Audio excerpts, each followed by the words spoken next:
Hi, this is the Keiser Report. I'm Max Keiser.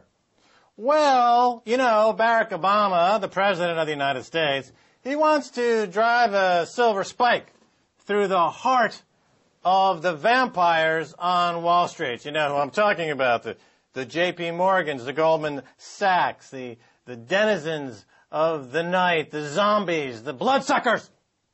But remember, he's got to go after the entire blood-sucking industry, the blood-sucking industrial military complex, including companies like Cerberus Capital, run by former U.S. Treasury Secretary John Snow and former Vice President Dan, I can't spell potato, Quayle.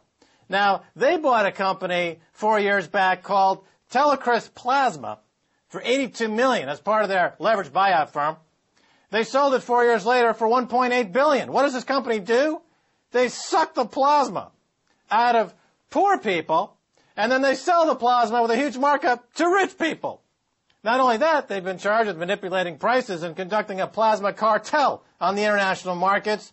And take a look at this ad from the company right now. Earn over $200 this month while saving lives. Earning money and saving lives is easy when you donate plasma at Telecris Plasma Resources. We're looking for healthy people to become plasma donors. Your donations are needed to ensure our life-saving and life-enhancing therapies are available to the patients who need them. Your safety and comfort are our top priorities, and our talented staff is trained and has the expertise to make your donation as comfortable and convenient as possible. And you will be compensated for your time for doing the right thing. By donating plasma, you can help save lives while earning over $200 this month. Telecris Plasma Resources, where we're saving lives one donor at a time. Wow, that's a good company. Hey, I got an idea for Cerberus. Why not get into the suicide business? Buy Swiss suicide clinic titan Dignitas. Yeah, you figure all the vampires on Wall Street, the bloodsuckers, they're going to create massive impoverishment in America on top of what they're already created, and this is going to probably cause millions more Americans to want to kill themselves. So why not cash in on that as well? Makes makes good sense. All right, let's bring in political analyst Stacey Herbert. Stacey Herbert, welcome back to the Keiser Report. Good to be here, Max. I have headlines pertaining to Obama and bloodsuckers. All right.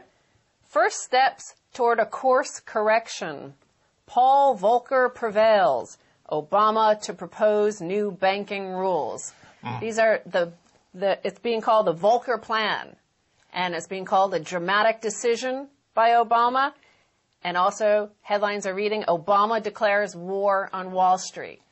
So with this Volcker plan, now Paul Volcker, of course, is the former chairman of the Federal Reserve Bank from 1979 to 1987. The new plan is going to stop banks from proprietary trading. Yes. That's where the bank bets on markets with its own money, often betting against its clients. Well, Paul Volcker is going to come in with the silver spike to drive through the vampire heart of Wall Street. Is that the idea? This is the idea. And one of the other important ingredients of this is that the banks are not supposed to get too big to fail. They're supposed to slow down consolidation. Now, let's play this little clip of Obama announcing this plan. Never again will the American taxpayer be held hostage by a bank that is too big to fail.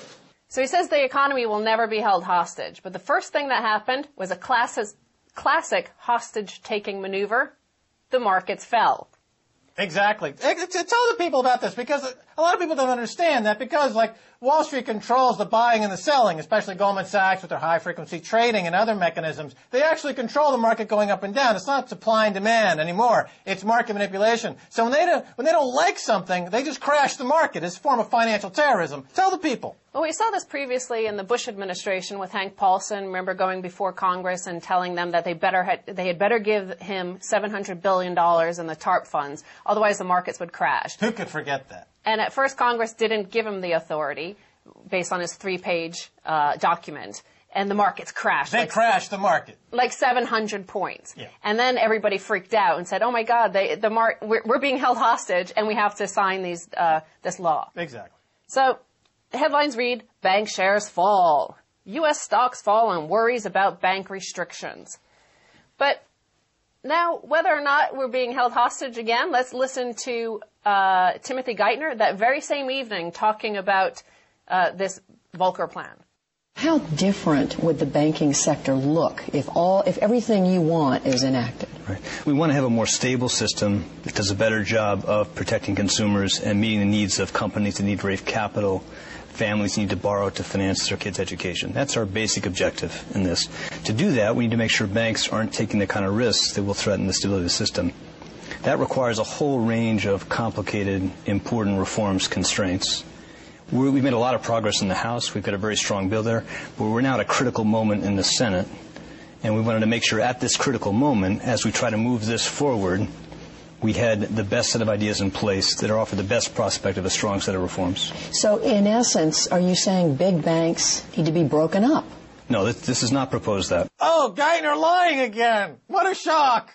Or else Obama is. Somebody's lying. Well, it's collusion. It's collusion. They should all be charged with racketeering and thrown in jail as racketeers. Until they figure that out, the vampires will run riot. Well, the other important part of this equation of whether or not Volcker plan can become law is the WTO, the World Trade Organization. Ah, good. This is an excellent point. Explain to the people the WTO's role and why this is a huge cluster, and it won't go down. America is a signatory to the World Trade Organization and thereby, legally responsible for the contracts and the laws of the WTO, trade laws.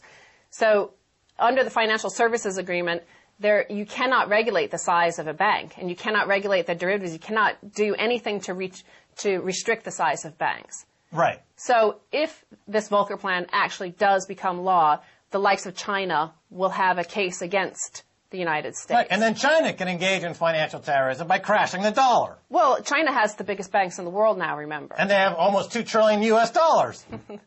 So who's the bigger financial terrorist? China, America, Wall Street, Goldman, JP Morgan? You decide.